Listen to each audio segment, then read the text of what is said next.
মুসল্লিরা বলে আমাদের খতিব সাহেব কি খুতবা একটা দেয়, এটা তো কোনো হুজুরের সাথে মিলে না। কোত্থেকে মিলবে? আপনি যে হুজুরের পিছনে নামাজ পড়ছেন, এই হুজুর খুতবার মানই তো জানে না। এই হুজুর খুতবা দিছে ওই 800 বছর আগে লিখিত খুতবা, 900 বছর আগে লিখিত খুতবা, অথবা 100 বছর আগে লিখিত খুতবা, অথবা আরেকজনের লিখিত খুতবা সে আনি আপনাদেরকে শোনাইছে দিছে।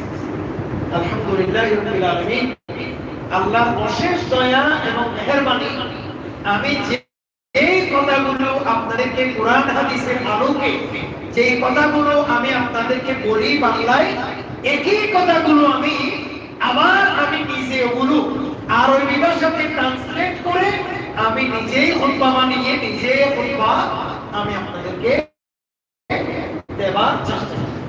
আল্লাহ যেন আমাদেরকে কবুল করুন। আমিন।